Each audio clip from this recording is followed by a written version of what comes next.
All right, good evening and welcome to Saturday Night Conversation. We do apologize for the late start.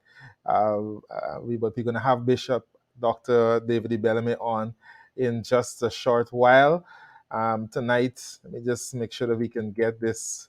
If my technical people can just help me to get that ticker of the screen there. And I'm Cordell, Pastor Cordell, and we are going to be having a conversation tonight about this COVID vaccine. There's a lot that has been said about the COVID vaccines. And sorry, this is just okay, great. Thank you very much. Um, so there's a lot that has been said about the COVID vaccines, and we hopefully will be able to get these questions answered tonight. Fortunately, we have somebody who is a pastor and a doctor, but tonight we're going to be pressing him more about with the doctoral or with that medical hat. Let me put it that way. So we're going to be asking him questions, and I want you to really be involved in this discussion tonight. If you have questions, if you have concerns, I would want you to type those questions in the comments, and so we can ask Dr. Ibeleme these questions, and I know he's very competent to be able to answer all your questions. And also, let me just let you know as well, if I'm just making sure that I give Bishop enough time to get himself together. I know he just rushed in. But so if you have questions, I want you to just share those questions with us so that we can get them answered. I know there's a lot of issues, a lot of thoughts and feelings about these vaccines moving around. And for those who are in Guyana, you know that there's now the restrictions in terms of where you can go if you're not vaccinated, including places of worship. And that in itself has generated significant debate. And there are people across the world who continue to make decisions on the vaccine. So tonight, I am not going to be a anti-vax versus a vaccination. Not going to carry that type of focus. We're simply trying to answer questions that people have about the vaccines. So whatever it is that you want to know, whatever issues you have, we hopefully will be able to get those answered tonight. So I hope Bishop is ready so that I can add him to the studio and then we can get this conversation rolling. So Bishop, good evening. Oh, good evening. Right, welcome. It's been a long day, man. A long day, and Yes. I'm glad that we can do this together, just to help folks. That's the essence of this. This is not about Yes. who is an anti-vax and who is a vax person. That's not what it is. I'm a medical doctor for over 32 years, and I think I know a few things that I can share with people. That's basically what it is. Great. So, Bishop, there are a lot of questions that we want to talk about tonight. And what I did is that, I pulled some of the questions that I've seen on Facebook and all over social media. And one of the first things people want to know, what are these vaccines comprised of? How are they created? Okay. That you are asking about you knowing it, because I'm going to answer that question in two ways. The first way I'm going to answer that question is in terms of the contents of the vaccine, because I know that question about contents of vaccine only has one thing in mind. Do they have abortion tissue? That's the meaning of that question. Trust me, that's what the people want to know. The vaccines don't have any abortion tissue. They don't have any human tissue inside the vaccines, absolutely none. So they don't have any of those things. Their chemicals are basically viral agents that help in terms of to create to mount the immune response. That's basically what the vaccines have. However, Johnson & Johnson, that particular vaccine, they did do their research with what you might call fetal tissue was used in their research. They used it in their research, and no other group did that. But none of the vaccines have any human tissue in them. So even though Johnson & Johnson would have used fetal tissue in their research, their fetal tissue is not in the vaccine. It's not in the vaccine at all. So it's important to clarify that. The second thing, in terms of what you're asking me, would do with how the vaccines are made.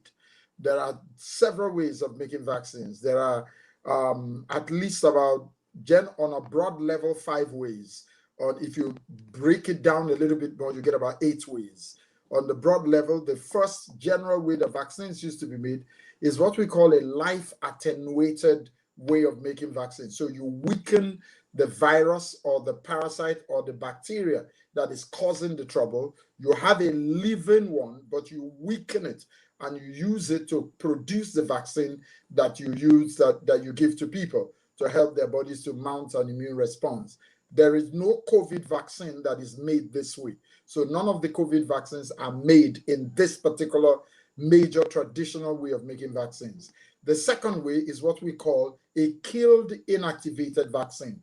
You know, that in this way, you kill the virus, you kind of multiply the virus, then kill the virus, and then use the killed virus to make the vaccine.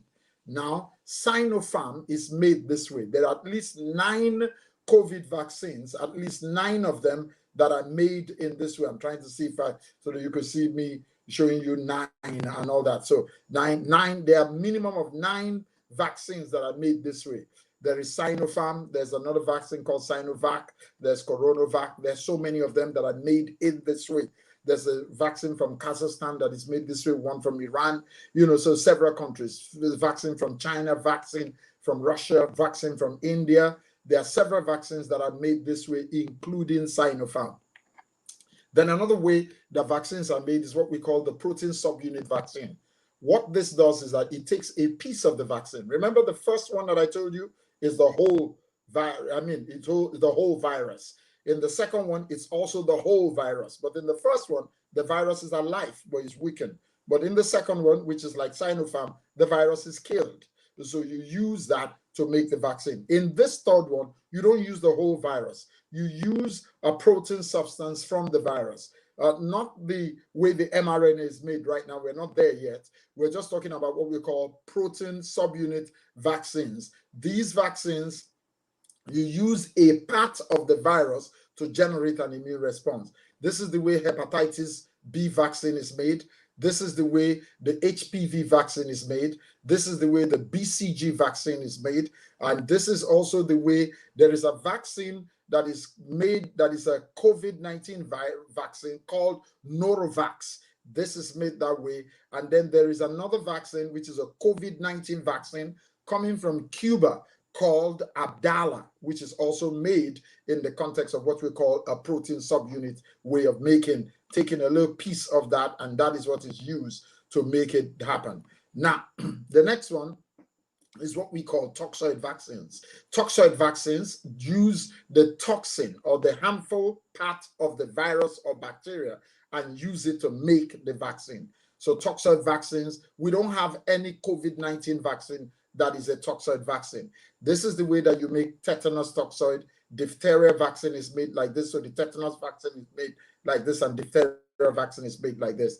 Then you have what we call conjugate vaccines. A conjugate vaccine is really what you can also call a protein subunit vaccine, but it's a specialized type of protein subunit vaccine. What they do is that if, let's say, there is a virus that causes a problem for you, but when your body has that virus, your body does not mount a strong immune response against that virus. That virus is mixed with a virus that your body mounts a strong immune response with, and therefore now, so that the fact that your body is mounting a strong immune response will allow it now to affect the other virus, which ordinarily it would not have mounted a strong immune response against it. So there is one COVID-19 vaccine that is made like this. This vaccine is called Sobirana. Now, we don't have all these vaccines here, but there's so many COVID-19 vaccines. So Sobirana from Iran, excuse me, bear with me. I had to rush to eat something, so bear with me. That's fine. Yeah, so Sobirana from Iran is made like this. This is the way you make, so it's a conjugate vaccine, and it's from Iran. Then you have what we call the viral vector vaccines. In the viral vector vaccine, what you're doing is that you're using another virus as a medium to transmit the virus or the part of the virus that you're using to make a vaccine. Let me explain that. Well, it's like, take for instance, when you have dengue. I know somebody, Gloria Miller, has been writing. While I'm talking, it will be difficult for me to respond to you, Gloria. Yeah, Hold when you on. finish this point, we will highlight the questions, Yeah. Bishop. Go Okay, ahead. good. So, basically, like take for instance, when people get dengue, if you ask people what causes dengue, many people say mosquitoes cause dengue. Mosquitoes don't cause dengue. Dengue is caused by a dengue virus, but dengue virus cannot enter your body until it comes through a mosquito. So the Correct. mosquito is the vector or the transport medium through which the dengue virus is transmitted into your body. So the same way with viral vector vaccines, what they use is that they use a harmless virus to deliver the DNA or genetic material to instruct the body to mount an immune response against the particular virus you want to mount the immune response against. So in this case, like take for instance, AstraZeneca is made like this. Johnson & Johnson is also made like this. And we've had Ebola vaccines that are also made like this. And what they do is that they use the adenovirus, which is not totally harmless against the human, and then they put the DNA material of the SARS-CoV-2 virus, which causes COVID-19, and use that adenovirus to carry it into your body in that context so that your body is able to mount immune response.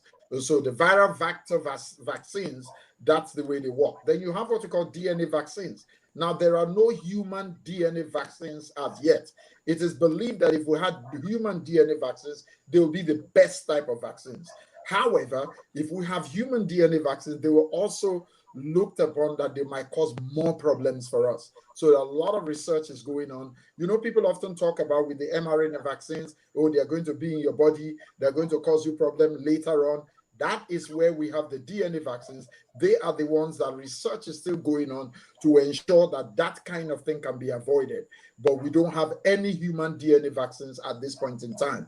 Then you have what we call the mRNA vaccines, where Pfizer, Moderna, and there is another one that is called, I think it's CureVax or so, which is coming out of Germany. That has not come fully out yet. It's not gotten the approvals yet. That would have been our third mRNA vaccine. The mRNA vaccines, similar to the DNA, but in this case, the mRNA is the vaccine. The advantage of this over the DNA is that the DNA has already been transcribed in the lab to an mRNA, which can now be translated, into that protein. So that is not what is injected into you. Now, people say that this can cause problems in the long run. That's absolutely not true. The mRNA is so unstable. It's so unstable that it goes into your body in a couple hours to days. Your body actually gets rid of it. So there's no retaining of that mRNA particle in your body in order for it to cause any kind of problems. Some people have told themselves, oh, this is going to lodge in different parts of your body, cause infertility. There's absolutely no truth to that. There's no scientific way that can happen. It's absolutely impossible for these vaccines, like in terms of the mRNA vaccine, to cause that kind of problem in anybody. It's absolutely scientifically impossible for that to take place. That cannot happen. They don't lodge anywhere. People say to be in your ovary, to be here. All that is nonsense. There's no science that brings that to pass. And the concept of long-term side effects makes no meaning. Or all the years, for 200 years, we have been using vaccines. There has been no vaccine to date that has given us any side effect over 10 weeks. There is none. Most side effects for vaccines, you get them within a couple hours to 48 hours. And after that, you hardly get anything until about 2 weeks. Some vaccines have given you side effects up to 9 weeks, like the polio vaccine. Measles vaccine at one time also did that. However, there is no vaccine on record that has ever given any side effect or any untoward effect after 10 weeks. So the concept of long-term problem with a vaccine is a myth. There's nothing like that. There's no vaccine that has done that. We have been using these vaccines now since around the beginning of the year. There is no long-term side effect. If there was any, no side effect has been recorded from any COVID-19 vaccine after 1 month. Not once. Not once has there been a recording. We have had to date, as of today, 5.66 billion, I didn't say million, billion doses of the vaccine have been given, of the vaccines have been given. And we have not gotten any kind of untoward effect after 3 weeks. Not one recording of a side effect that took place after 1 month. So the concept of, oh, we don't know what is going to happen for years to come, that's not true. There's nothing like that going to happen. There's no vaccine that has done that in 200 years. Bishop, let's see how we can maybe start to treat some of these issues before they I've dealt slip by. with that other question that you asked in very detailed, strong details. Yes. Yeah, I know there's a question pertaining to ethical issues. This is one of the questions by Gloria Miller in terms of using human fetal issues. Yeah, like I said, there's no that whole question does not arise because number one, we're not dealing with whooping cough or any of those things at this point. We're dealing with COVID-19 vaccines, that kind of thing, and it's important to be. Yeah, this is a question that this is the point, right? Yeah. There's nothing like transplantation there's no ethical issue involved here. I mean, we're medical doctors. Our major thing is to do no harm. I've been a medical doctor for 32 years. And if you add 5 years of training, that is 37 plus years in the field. You understand what I'm saying? So everybody's aware of the medical issues in terms of abortion and different things. It's those issues that has made us not to probably right now have cures for Parkinson's disease, because most of the research was done with fetal tissue, and therefore, looking at stem cells coming out of the fetus. So right now, what has delayed those researches is that you're trying to use stem cells from adults and all that kind of stuff. So the bottom line is that those ethical issues have been well handled. There's no ethical issue to be worried about. Johnson & Johnson were able to do the research, using fetal tissue, but it's not fetal tissue that was used. Let's say somebody that was aborted like 1 month ago or 1 year ago or whatever. Those were fetal tissue that has been in the bag for over 30 years. Those are what they use, in the research, not in terms of the concept of that is not in the vaccine. It was when you're doing research to do that. That's where that came in. All right, let's see this question from Ebony Graham. Why do some people die when they take the vaccine? Some people take dihydrogen oxide, which is what you need to live, and they die. You know what dihydrogen oxide is? Watch it here. This is dihydrogen oxide. You know what that is? H2O. Some people take that and die. So people die from taking anything. So the fact that somebody died from a vaccine does not mean that the vaccines are not safe. You have to look at whenever we do stuff, you have to look at the benefits over adverse effects. There will be people that will have an adverse effect. My uncle cannot take ibuprofen. If he takes ibuprofen, he could die. Does that mean that ibuprofen is a bad drug? Ibuprofen is Motrin. He can't take ibuprofen. The day he takes ibuprofen, if he doesn't have a doctor close to him, he will die. So we all know that. So we have to watch that. And even for his children, we have to kind of avoid ibuprofen from them because we don't know what will happen if they take it, considering the fact that they're his children. So whenever no vaccine is released without the safety profiles being checked, whenever you get a vaccine, 2 key things are important in a vaccine: safety and efficacy. Safety and efficacy are the 2 important things in a vaccine.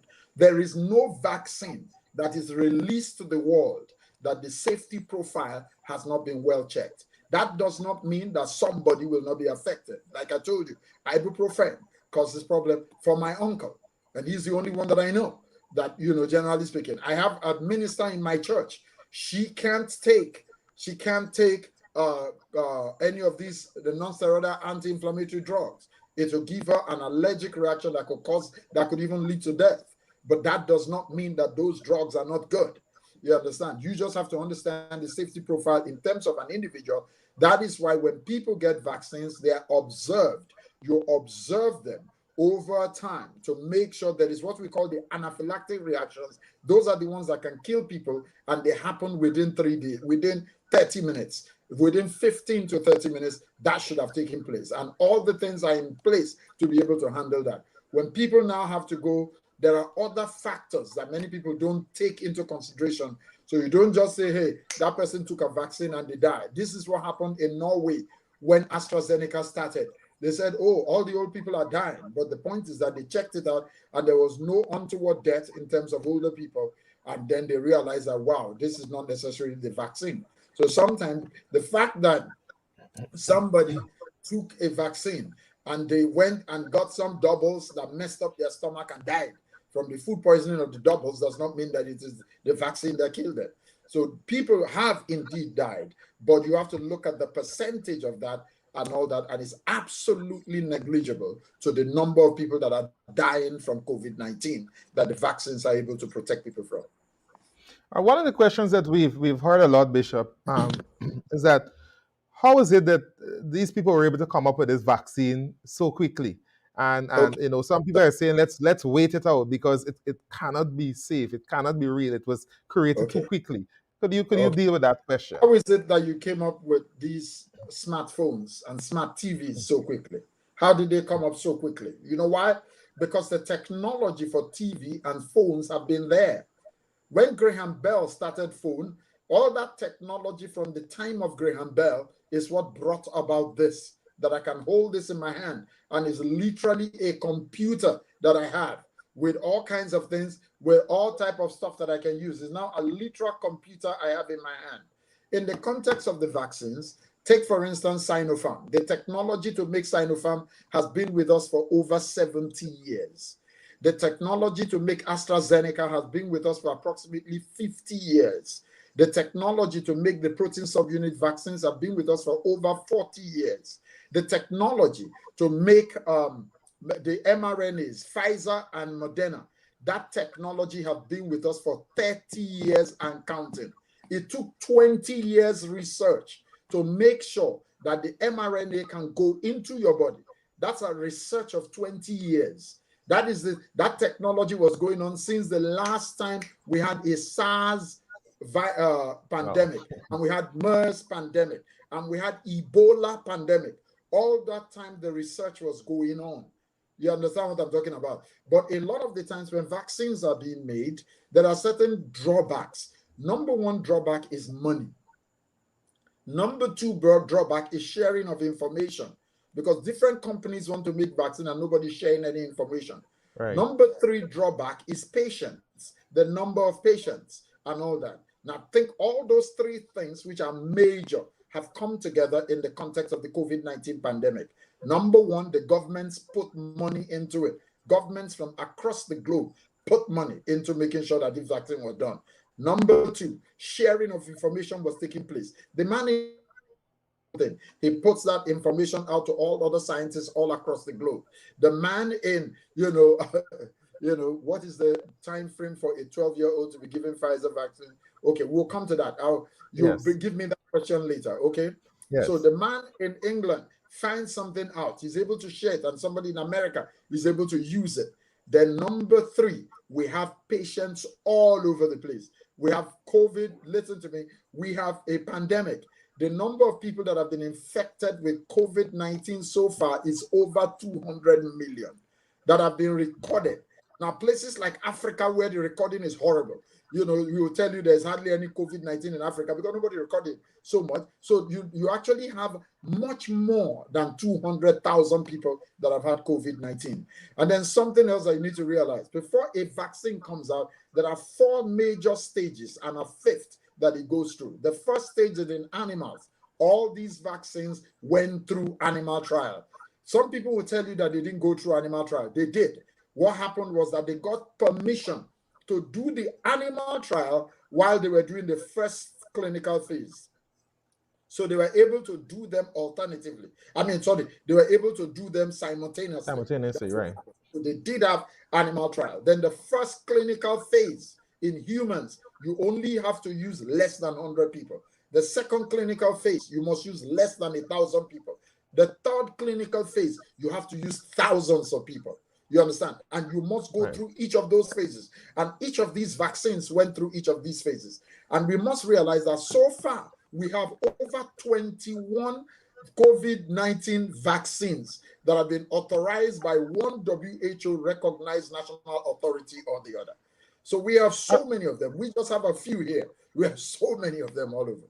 You know, go ahead. Bishop, while you're on that, I want you to touch on the emergency use, that terminology, Okay. emergency All right. use, because that has caused a lot of confusion in terms of this thing is only approved for emergency use. Okay, the people who making it confusion are frauds because they know better. They know better. The other day, I have a lady that helps out in my home. I came out to her and she was sweeping.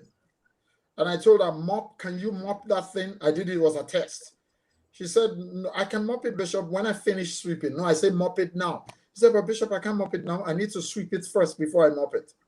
So that's the point.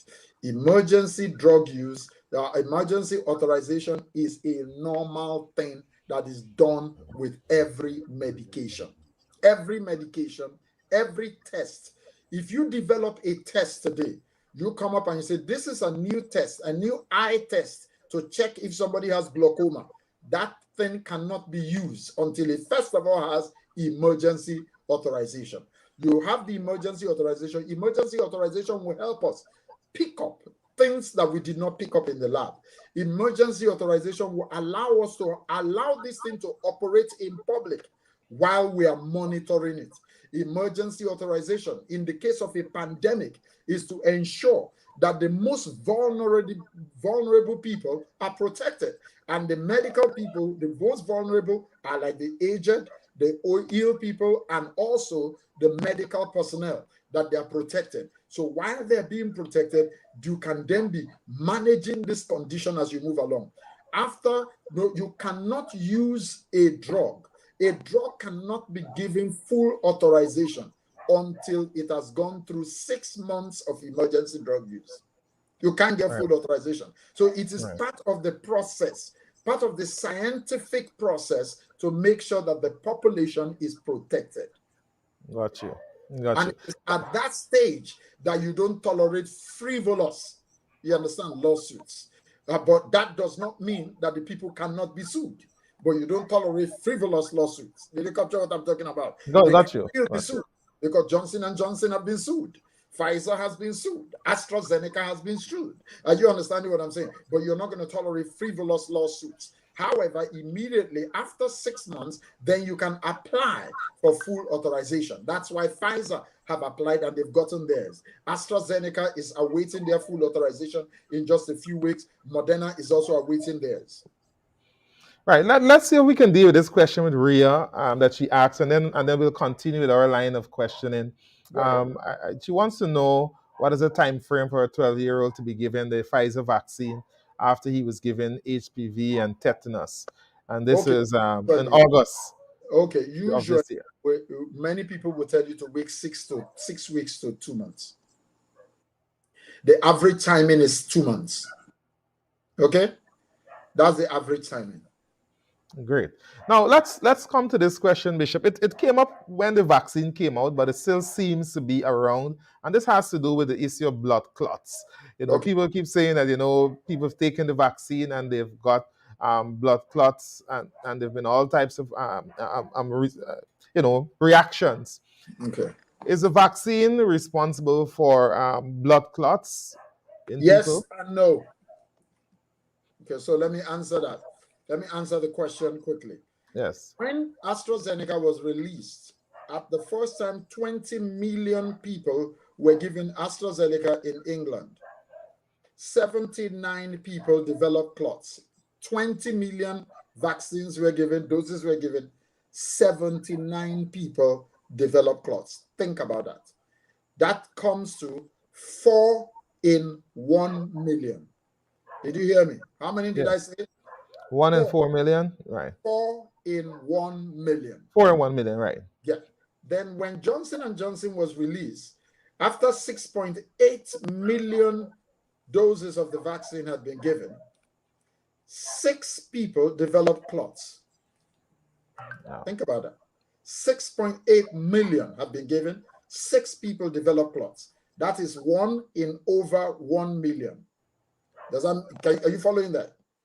Now, if you get COVID-19, an average of 16.5% get clots.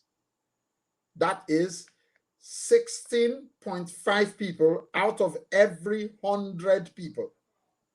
Think about that. When you get the vaccine, 1 in 1 million for Johnson & Johnson, 4 in 1 million for AstraZeneca. But if you get COVID, it's 16.5 in 100, not in 1 million, not in 10,000, in 100. Most of the people that die from COVID die because of clotting. Something happened last year and into this year before they realized this. They saw young people, middle-aged people, just fall down and die of a heart attack. And they didn't look ill. They didn't have a history of heart condition, and they just fall down and die. And they began to check them out and realize that these people had COVID. They had COVID-19, but they were asymptomatic. But COVID-19 can lead to clots. And there are more clots with COVID-19 than there can ever be with any vaccine. Let's see if we can answer this question from Prophet Ramnath. He's asking if the vaccine is effective, can you say why the unvaccinated can infect the ones who are vaccinated? Ramnath, that is a weird scenario because it is not a very well articulated thing. I know it's unfortunate that we don't have sometimes our health educators don't articulate something properly. And this is the issue here now. So I'm going to do a 3-way. Me, you, Pastor Cordell, and Dave Ramnath. So let us assume that Dave Ramnath, has never had COVID. So he got 2 shots of AstraZeneca or any vaccine. So he's a vaccinated person. He's totally vaccinated. Then David Ibeleme is not vaccinated. And then also, what's his name? Cordell is not vaccinated. David Ibeleme has 100% chance of getting COVID because he's not vaccinated. Pastor Cordell has a 100% chance of getting COVID because he's not vaccinated. Dave Ramnath, who is vaccinated, has 0.1% chance of getting COVID. Did you hear what I just told you there? Yes. Dave Ramnath has, how much percentage does he have? 0.1? 0.1% chance of getting COVID because he's not vaccinated. However, because he's vaccinated, right? Because he's vaccinated, sorry. Theoretically, Dave Ramnath, that is theory. Theoretically, he can still get COVID because the COVID-19 vaccine was not designed to stop you from getting the infection.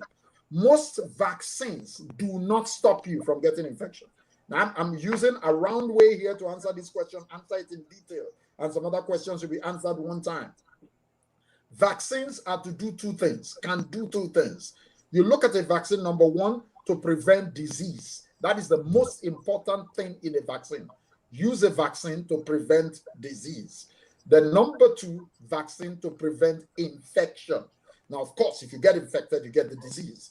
But the vaccine is designed to boost your immune system so that you can fight the infection and not have the disease. That's the point. That's the essence of a vaccine. So remember that I have 100% chance of getting the getting the virus. You have 100% chance. But I am lining with Dave.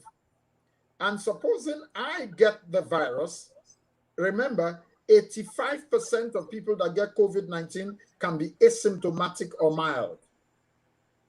So David Ibeleme gets COVID-19, but he's liming around Ramnath. Ramnath could get the vaccine. Could get the virus. The virus, but Ramnath gets it. Because he's vaccinated, he either has no illness, totally asymptomatic, or very mild. But he's going to be moving around because he's already vaccinated, so he's good. but he's now a danger to you, Cordell, because Right. theoretically he can give you the virus. So he became a danger to you because I was the danger to him. Did you capture the whole idea now? Yes, Do yes. you Following you understand the 100%. three ways? Right. Dave Ravnat is vaccinated. I am not vaccinated, and then I get the virus. But I'm one of those people that got the virus, and I'm asymptomatic. So Yeah, because I'm and Bishop, asymptomatic, and it I have answers the mild, question because I have go ahead, go that's ahead, what go ahead. I have mild symptoms. I have made Dave Ravnat a mover of that virus. So that is how come the unvaccinated is becoming a danger to the vaccinated, because the vaccinated is not going to feel ill. He's not going to feel ill. So he's going to keep walking around the whole place. He's not going to feel a need to go and get himself tested. All the places that they tell you to get there, who are they telling to go and get tested? Unvaccinated. So the vaccinated is going to be walking around. He's walking around. So how did he get the virus? He got it from me. You understand? But he could not transmit it to you. That is what we mean, that the unvaccinated is a danger to the vaccinated. The vaccinated will never get sick per se. When I say he will never, it's an inverted commas. He has very mild illness, or he is not even going to have any symptoms. But he can now transmit it to you. And supposing you now have comorbidities, that's a problem. That's what we mean. That is why the more people you get vaccinated, you get the herd immunity, and therefore all the danger to the people who can get it, who would have succumbed to it, that can be dealt with.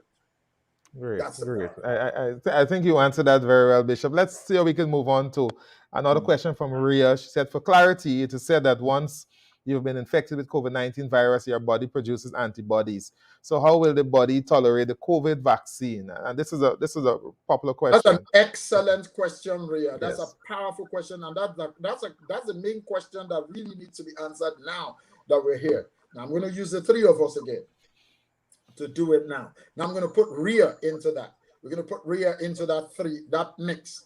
Let's say Ria, you I, David Ibeleme, got COVID-19 before. And therefore, once you get COVID-19, your body's immunity, once you survive it, if you survive it, you have very good immunity. But that immunity is variable. Variable. So let us say the three of us here, Ria, Cordell, and David, got COVID-19. Ria, did very well. She had very bad COVID, but she survived it. David Ibeleme had very mild symptoms, but he survived it. Cordell had moderate symptoms, but he survived it. So you notice, because of the level of the illness that we had, our immunity will be variable. Therefore, the Ria, who had a very bad case of COVID, will have a higher immunity because our body had to fight a lot to deal with it. Cordell, who had a moderate case, will also have moderate immunity. David, who had a very mild case, will have mild immunity. Now, here's the next thing that comes in.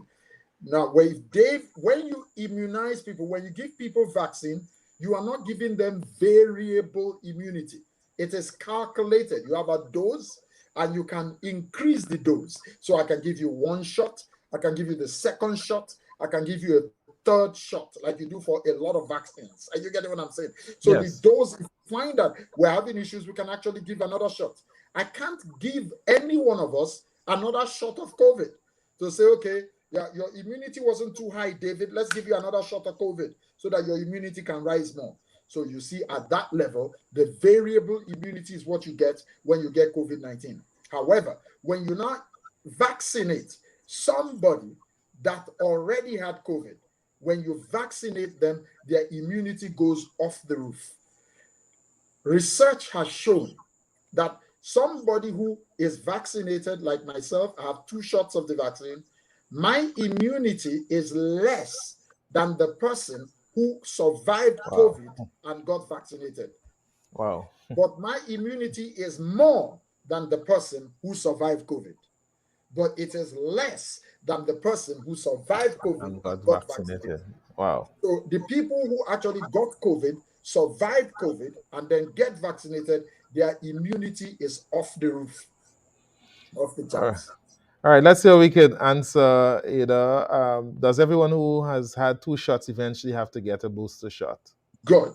Now, I don't like the use of the word booster, and that is why, as we move on, they are going to change that terminology. They were using the word booster shot. That's what they were calling it. People in Israel have gotten booster shots. Some parts of America have gotten booster shots. That is true, especially people who are immunocompromised, especially people who have comorbidities, very elderly, and are immunocompromised. They need a third shot. I prefer to call it a third shot because people say, oh, how many shots are we going to get? Can you remember when you got tetanus vaccine? You got your first one if you were doing it properly. They gave you your first one when you were 2 months old. Yeah. Then a week, 4 weeks later, they gave you a second shot. Then 6 weeks or so, or whatever later, they gave you a third shot. Then when you were a year and a half, they gave you another shot. At 5 years old, they give you another shot. And then every 10 years, they tell you how to get a shot. Are you getting me? So this is Yes. not new. The same thing happened when you got mumps and rubella. You got your first one, measles, mumps, rubella. You got it at 9 months to 1 year. And then you had to get a booster about a year and a half later, and then they tell you ever so often you needed a booster. You understand what I'm saying? So those Yes. are the things. So sometimes it's better to actually, this research is still going on in the context of the third shot. Remember, this is a novel coronavirus. So people have said, okay, 2 shots, but we're finding out that there might be a need for a third shot because of the variants. But the people that really need it right now are people that are immunocompromised, somebody with HIV, somebody with cancer, somebody Yeah. who has very bad comorbidities, very elderly individual whose immunity is pretty low. They need a third shot. But for now, the jury is still out on the mass population needing a third shot. All right. Nisha is asking about spike in protein. Yeah, Um, the spike what about protein. the spike protein people are concerned about? Yeah. I'm not clear about it, but Many coronaviruses have a spike protein. That is just call that something that they use to penetrate into our cells. That is what gives them access into our body, right. into our cells. That's what the spike protein is. That is how they penetrate into our cells. If they cannot penetrate into us, they can't cause us any harm. Coronavirus cannot cause you harm if you put a heap of it on your hand because there's no mucous membrane for you to penetrate. But your eyes, your nose, and your mouth have the mucous membrane. That is why it's called a T junction. Even your anus also has a mucous membrane. But what I'm trying to say is that if you take all the coronavirus in the world and put it on your hand like that, it's not going to do anything. It will die after a couple hours. You understand what I'm saying? Right. It Correct. can't penetrate because it needs to go into the mucous membrane. So the mucous membrane that's where the spike protein can use that to enter into our cells. Got you. All right. Karen, Anthony has a question, and he's asking. Let me see if I can see how we can get rid. What's the outcome of a person who's fully vaccinated and tested positive? They got over the virus and then tested for the Delta vaccine. I think what he's asking is that if the vaccine can fend off the virus multiple times. Oh yeah. The key thing is this. Like we said, the vaccine does not stop you from getting infected. You understand? But the vaccine makes sure that the infection will not cause illness in your body, don't cause a severe illness in your body. All over the world, the most of 90 something percent, over 90% of the people who are ill in the hospital are the unvaccinated. All over the world, 99% of those who are dying are the unvaccinated, not the vaccinated, because the vaccines will help to prevent that. Right. I think that answers Lawrence Campbell's question as well because he was asking about being open to other variants. And let me see what they've Ramnot. One reason Japan rejected is because the ingredient is windshield washer fluid. The others are metal particles from machinery manufacturing. Do you have any information along that line? Dave, that is not a question. I wouldn't even bother to answer that. Right. That's why Japan has all the problems they have with COVID-19. Right. And Ria is saying, yes, she did in fact have COVID, and she's grateful for the response. This is some Kyrie Caton. Can a vaccinated person donate blood? Of course. Of course, there's nothing that stops you from donating blood. All right. Now let's get you to put on your religious hat for a moment, Bishop. There's a question that has been circulating, rapidly. Um, is the vaccine, and I'm saying it not because I believe it, I'm asking you because this is what is out there, the mark of the beast. Because people are saying the vaccine is the mark of the beast, and when you look at how it's being implemented, it's clear that it's the mark of the beast. Could you give us your thoughts on that? Okay. The Bible speaks about the mark of the beast in Revelation chapter 13. That's where the Bible talks about the mark of the beast. There are certain characteristic things about the mark of the beast. Number one, it is introduced by the false prophet. Correct. One person introduces it. One person. So it's coming from one place. That is the key thing about the mark of the beast. Coming from one place. Okay? One place. So far, there are over 21 COVID-19 vaccines coming from at least 7 countries, if not about 10. There are 2 mRNA vaccines, Pfizer and Moderna. There are 9 inactivated, killed inactivated vaccines. You have Sinopharm, Sinovac, CoronaVac, Minhar, Chinese Academy of Medical Sciences. You have one from Russia. You have from India. You have from Kazakhstan. You have 5 viral vector vaccines. Russia, China, England, and Johnson & Johnson, AstraZeneca. You have 4 protein subunit vaccines. Abdala from Cuba, Epivac Corona from Russia, RB Dimer and Zivivax from China. You have 1 conjugated vaccine, Mrna from Iran. You have 1 other protein, coming out, which is a Norovax from America. You have another mRNA CureVax coming from America. That alone should tell you that anybody thinking that this is the mark of the beast does not understand the mark of the beast. The mark of the beast comes from one person. There is no disunity about it. So here you have vaccines that are coming from all kinds of places. People who don't even agree with one another. Americans wouldn't take AstraZeneca. They won't take no Sinopharm. The Chinese people don't want to take Pfizer. So how can that be mark of the beast? That just makes it, that is one of the weirdest associations I've ever seen. Some people talk about, okay, the way they're introducing it. Simply, they're talking about mandatory vaccination. That's really what they're talking about. The truth of the matter is that we have always had mandatory vaccination. It just happens to be a little bit more obvious to us. So it's just more obvious to us. If you have ever traveled to Jamaica before as a Trinidadian through America, if you take American Airlines and you say you're going to Jamaica, American Airlines will not allow you to board their flight if you don't have yellow fever vaccine. You don't have a certificate showing that you have yellow fever vaccine. I have had to go to the airport as a county medical officer of health to go and rescue some people. Are you understanding what I'm saying? Right. Because they couldn't even go with their regular vaccination card. They needed to have it on their international card.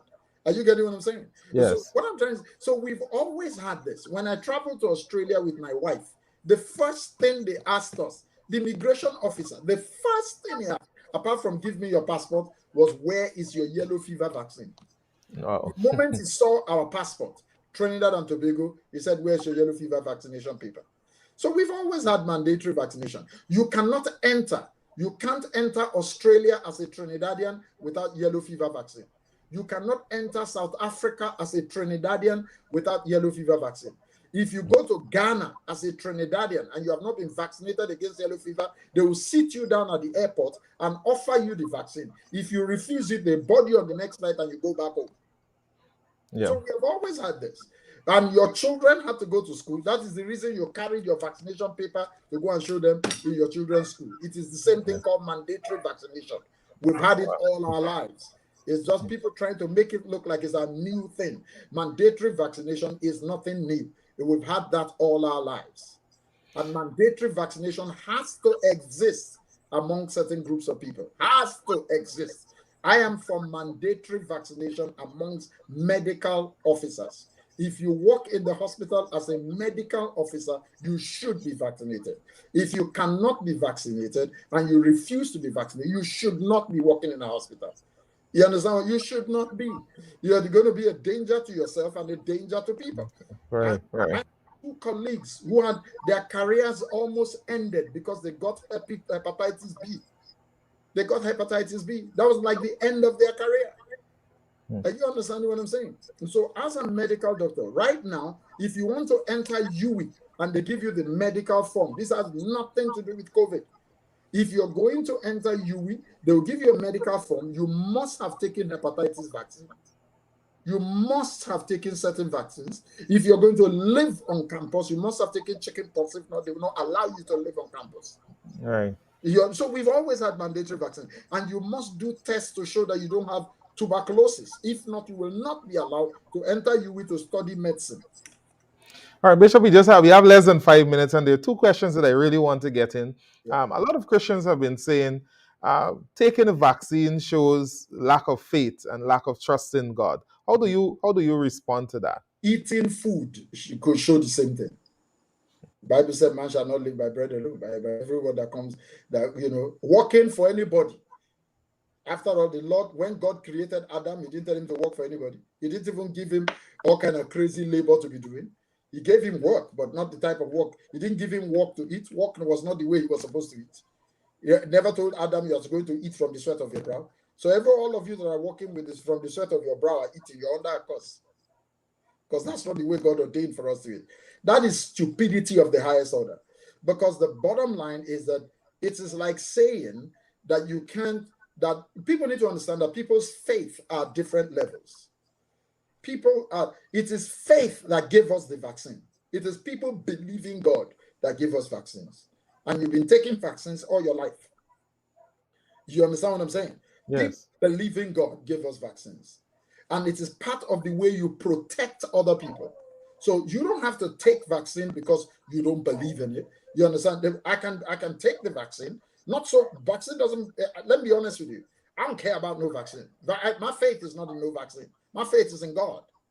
But I'll take the vaccine because it is part of my recognizing the tool that God gave us. And number Absolutely. two, it is also my way of putting myself in the position to be a blessing to Cordell down the road. I'm protecting Cordell if I meet Cordell down the road because it's going to affect his mind, his thinking, and everything like that. Faith is designed to renew the mind. That's what it is designed for. So that does not mean that you don't have faith. Everybody's faith is a personal thing. There's nothing like group faith for personal issues. People have talked about, I'm part of this circle and all of us believe that, coronavirus cannot affect. Are there Christians who have died from COVID? A lot of Christians. Pastors who have died from COVID? You know any bishops that have died from COVID?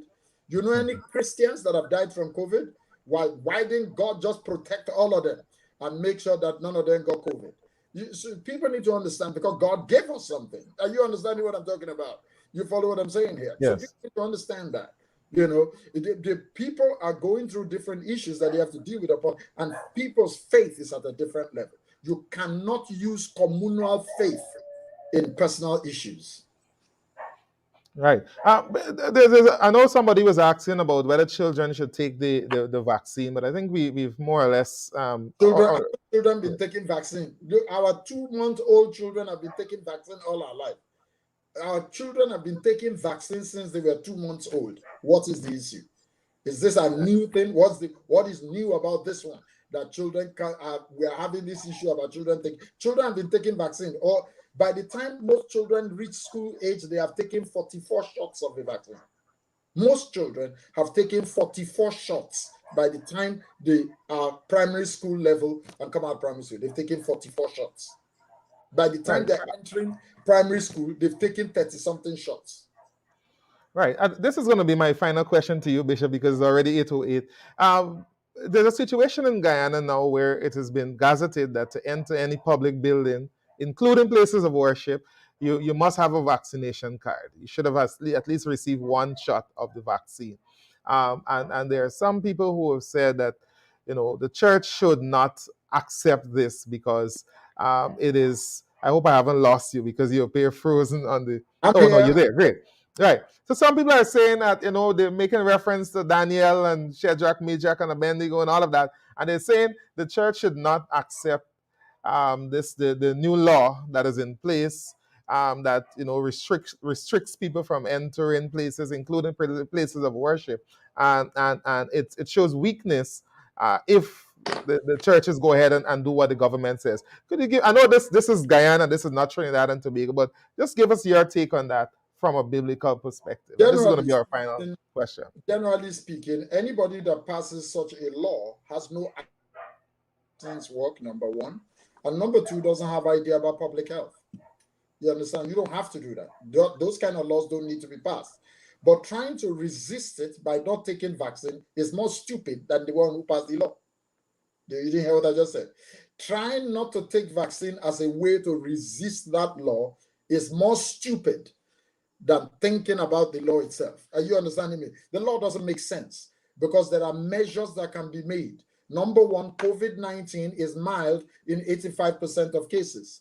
That's number one. Number two, there are measures that can be done. The 3 Ws can be used and all that, where people have to wear their mask, wash their hands, and watch their distance. And as long as those public health issues are put in place, there is no reason to stop anybody from entering into any place. We encourage they will be more protected, and they will also be able to protect people who definitely can receive the vaccine. And that's the other point. There are some people that cannot be vaccinated. There are some people too sick to be vaccinated, have allergic reaction to some of the substances in the vaccine, and therefore cannot be vaccinated. And there are people, children under be vaccinated. In most countries, people under 18 cannot be vaccinated. So that's why I'm trying to show you how stupid the law is. The law makes no sense. It is not well thought out. And there's no scientific premise for that law. This law has no scientific premise. But the way to fight it is not by not getting vaccinated. It is by sitting down and showing the people that it does not have a scientific premise. All right, great. That's a good place to end, Bishop. Thank you so much. I know you've had a long day. I really appreciate the time. I believe it was very informative, and I hope that we were able to I'll the folks answer left, right? answer the questions that people have. Hope it brings some closure to some of the. Really hope it really brings some closure to some of these issues. And I encourage people to go get vaccinated. Once you don't have anything that prevents you, there's no illness, check with your doctor. Just get vaccinated. You're helping yourself, and you're also helping other people by doing that. And like I said, there is no place in the world where the unvaccinated are doing better than the vaccinated. There's no place in the world. Everywhere in the world, the unvaccinated are doing worse than the vaccinated. All right, great. Thank you so much, Bishop. Thank you so much for watching. Please, I do encourage you to follow the Tobago Inspirational Network. It's 24 hours gospel. We're on Facebook and YouTube, and there's a free app on the App Store. You can check Google Play or the App Store, and you can download the Tobago Inspirational Network app.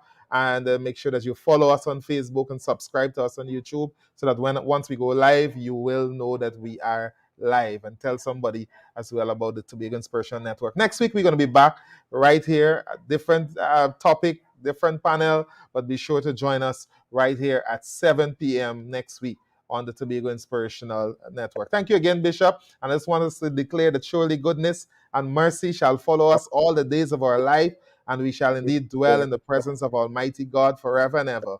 Amen. Amen. Bye for now. Thank you so much for watching.